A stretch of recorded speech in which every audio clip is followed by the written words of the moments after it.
It could any elite, and if there's any Tangerine there. yeah, tangerine's great. It's good for me. Oh, and intra. Is there like a watermelon? So carbs are the #1 macronutrient for energy, and using it during a workout, get better pumps, feel stronger, and I just feel better. Yeah, I'm good, bro. How you doing? Good to see you. Good. Quinton, nice to meet you. Nice to meet you today. Lex, what are you guys up to? Joshing. Right on. I was just gonna get right into it, like, let's just get into it, but. Nah, man, we're aiming for growth. We're aiming to beat the fuck out of these legs and keep growing, bro. So I'm looking forward to this one. I haven't trained at this gym. Haven't even taken a look at the equipment, the leg equipment at this gym. So yeah, I don't know what we're gonna get into, but I know it's gonna be good because just based off of what I've seen so far, I know it's gonna be good, and yeah, it's gonna be a good video. Like some variation of hamstring curl, whether it be a single leg. Honestly, we don't know. Let's just fucking take a look first. But yeah, a hamstring curl would be ideal. Do you guys ever do any like cardio or stand restricting before your leg day, or you just get right into it? No. Hell no. Hell no, never. We're too big for that, man. That would fuck up the workout. I think if it's like really cold outside, like really cold in the winter, the idea of using a bike to warm up, just so you don't go into the workout cold, because you know, the cold could definitely, like, your joints will be a bit more achy in the cold. So warming up is not a bad idea, but I just think stairs are a bit too strenuous to warm up with. And when you're a bigger person, it's more taxing than it is to warm up. So even 2 minutes on the stairs for me, it's a lot of work. So I'm not gonna do that for this. We got this one. Yeah, we got that one. Might be good. Is it new tech? Yeah. Or they have the seated Panada down there. I think that one's a leg extension. You want to try this one? Yeah, let's try this one. We usually start with a seated leg curl or a one-legged curl. We'll move on to a one-legged extension as a pre-exhaust. So the first one, we're going all out, pushing the hamstrings. We'll usually add an intensifier to that. Then we do a pre-exhaustion with an extension before doing the first compound movement. The first compound movement might be a leg press. And then the second one is either another leg press or a hack squat. And then after that, adductor movement and maybe some calves. So I don't know, about 5 movements? I don't know. It maintains the tension all the way to the top. Yeah. Like by the time I'm muscle fatigues, like, so on the hammer strength one, I think, or the light fitness one, I feel like you can power them up pretty easily. Yeah, this one, like, once I'm done, it's like, yeah, I'm done. Like, it stays on the muscle very consistently. Yeah. Like, I don't have to find it, which is really cool. And the other thing, when we added the 10-pound, I could connect better. Okay, yeah. It's almost like you needed more weight to be able to feel that. Have you used this machine before? Never. I've never even seen it. Good machine, though. I like it. One. Yep, all the way to the top. Yep. Bring it up. Yeah. Nice. Yeah, that's interesting. Feels like nothing at the bottom of the rep, and then it stays on the whole time. I'll give it a 10. I'll give it a 10. The adjustability is very, very good. Compared to most other single leg hamstring curls, that definitely maintains the tension throughout the best. You want to try? Honestly, I kind of want to just rip everything new tech because they feel good. Yeah, let's do it. You want to try that one? Yeah. This one. That's nice. Ooh.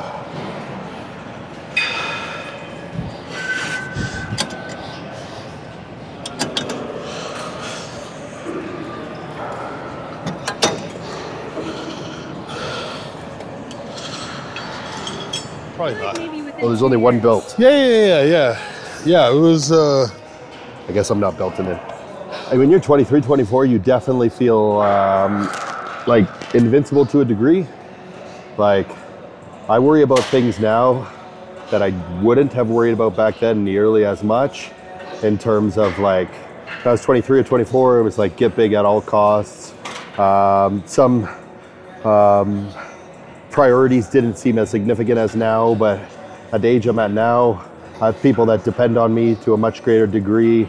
I have a future to plan for. I'd like to have a family sooner than later. You're 23, 24, those are afterthought. You think like, hey, I got tons of time. As I got closer to 30, I'm like, I might not have as much time, right? But I still think like that to a degree. I still want to get big at 95% as costs, but got to be aware that we're not invincible, right? And there's always going to be some level of repercussions to every kind of decisions and actions we make in life, and we try to make them worthwhile, but also smart and educated. Come on, let's find some more. Let's find more. Push. 5. 1.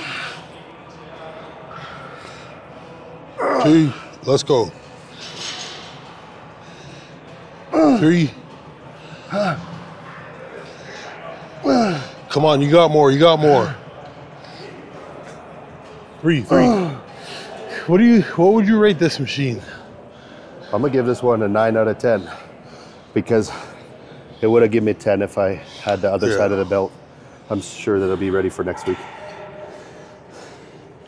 Better be, Dorian. Yeah, but the angle was very nice. There's a lot of really good things about it.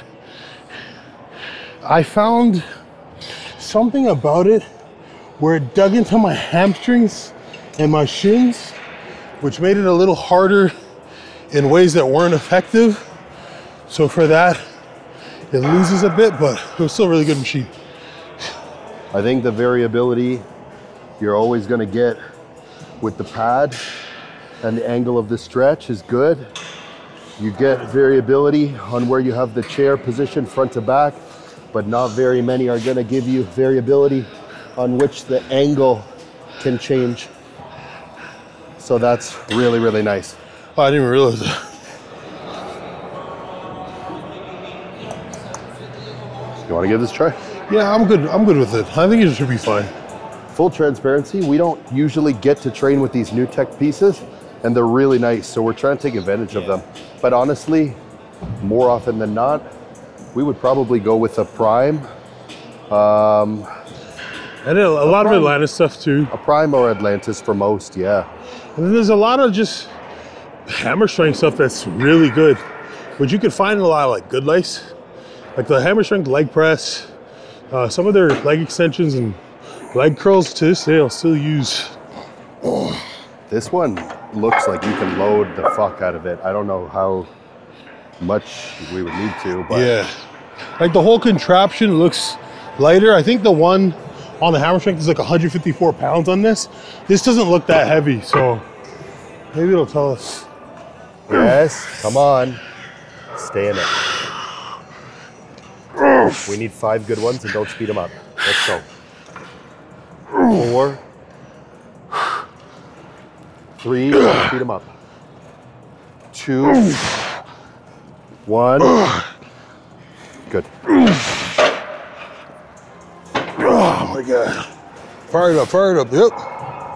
5. Yep.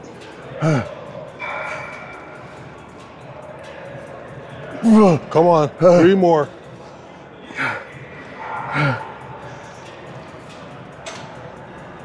Yep.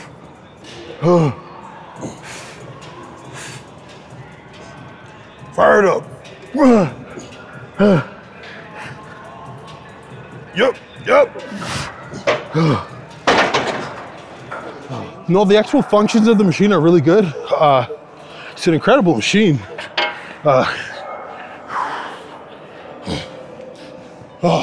In a perfect world, they would have just spaced the pegs out a little bit more for people with slightly longer legs. Yeah. Other than that, this is one of the best leg presses I've used. Yeah, exactly. They could put the safety up 6 inches higher. Like 3 inches higher would be good.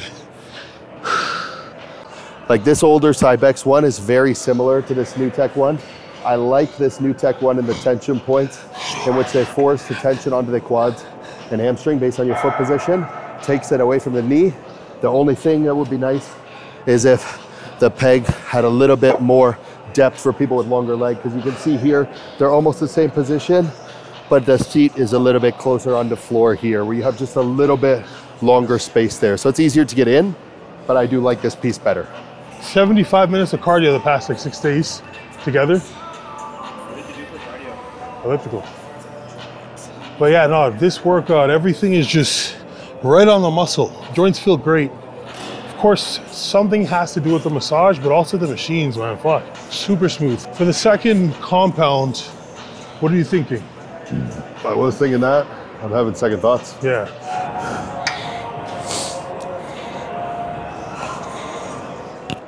Yep. Come on. We're almost there. Let's go. Let's dig deep. I like a sauna, but yeah. I don't use it overly often. They definitely feel pretty good after you use it. Feel like helps your skin quite a bit. If I had access to it, the gyms that I go to most often that don't have access to it, if I had access to it, I would probably use it at least a couple times a week for sure. Yeah. I love the sauna. When I first started training, for the first couple of years after every workout, I used the sauna. Like for anywhere from 10 to 30 minutes, I'd use the sauna every single workout. So yeah, I would always just feel good in there, regardless of what I had going on in life. I would get in there, I'd close my eyes, and I was just at peace. You know, I just think about whatever was stressing me out, think about everything in life, the good things, the bad, and I would just kind of meditating there. I do think one mistake some people make though, especially people that are into bodybuilding in the very beginning, is they train very, very hard. Not a lot of people are super on top of staying adequately hydrated while they train, but then right after they train, when they're in that virtually catabolic state where they definitely need like some form of like nutrients, they jump in the sauna, tough it out, and sweat even more, force more dehydrated state, which in turn could lead to some capacity of muscle loss for some people. So that's something to be aware of, is if you're going in the sauna right after you train, make sure you like drink good amount of water while you train, and make sure you eat shortly after either the workout or after you go in the sauna.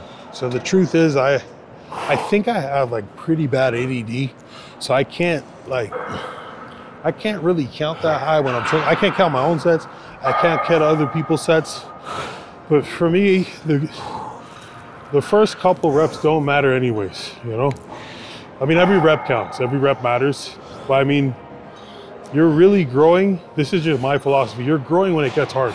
So when it gets hard, that's when I really start focusing on the counting. So you get 15 reps. If the 15 looks doable, good job. Let's see if you can do another 5. That's where I start to count. There's 2 different failures to me. There's like systemic failure, and then there's mechanical failure.